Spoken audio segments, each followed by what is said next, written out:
संख्याओं का योगफल 78 है और उनका एलसीएम 180 दिया हुआ है, तो वो दोनों संख्याएं आपको ज्ञात करनी है। तो इसमें क्या करना है, आप 180 को फैक्टराइज कर लो।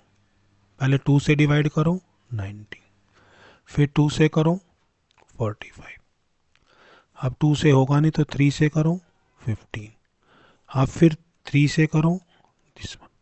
तो ये आ गया हमारा 2 × 2 × 3 × 3 × 5। अब आपको यहाँ से कुछ आइडिया लेना है कि कैसे पता लगे कि 180 कैसे आया है। यहाँ से आपको चेक करना है, देखो कि ऐसे कौन से फैक्टर्स हैं जो इसको सूट करेंगे, यानी कि इनकी मल्टीप्लिकेशन क्या है 180।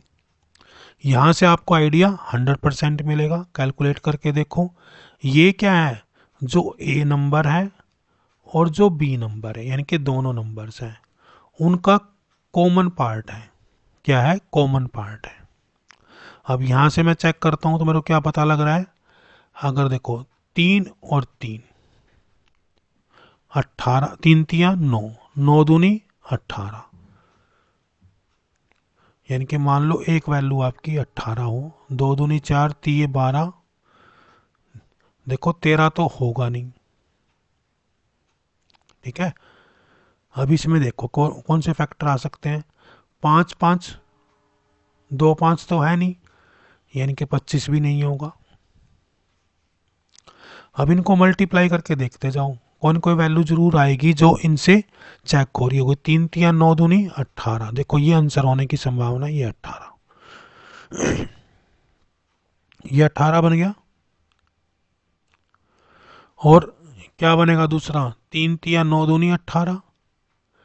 अब इसी में से क्या निकाल सकते हो, 2 दूनी 4, 3 12, 5 60।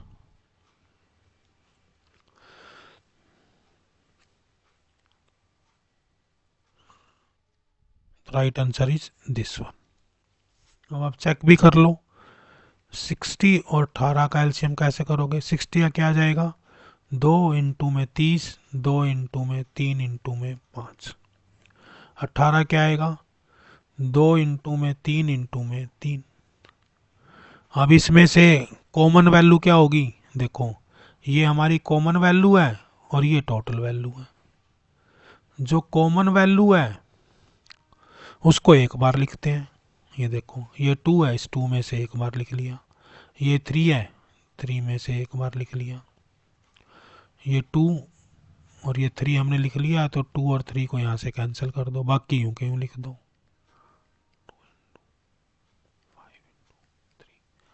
ये हमारा एलसीएम हो गया।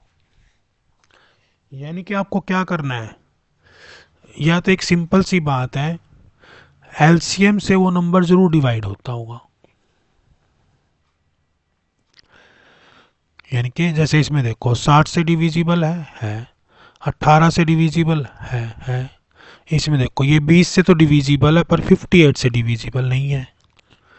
तो आप डिफरेंट वे से सोच सकते हो। एलसीएम में क्या होता है, लिस्ट कॉमन मल्टीप्लायर। यहाँ देख लो जैसे 180 है, अब इसमें क्या होगा, जो कॉमन एलिमेंट्स हैं वो एक बार आए होंगे, यानी कि ए और बी में से जो कॉमन है वो एक बार आए होंगे, और मल्टीप्लाई में रिमेनिंग जो बच गए सारे।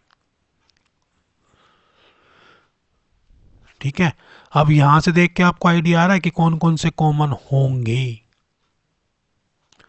अब कोई भी कॉमन हो सकता है इसमें से, मान लो 5 भी हो, 3 भी हो, 3 हो, 2 हो, 2 हो, कोई भी कॉमन हो सकता है।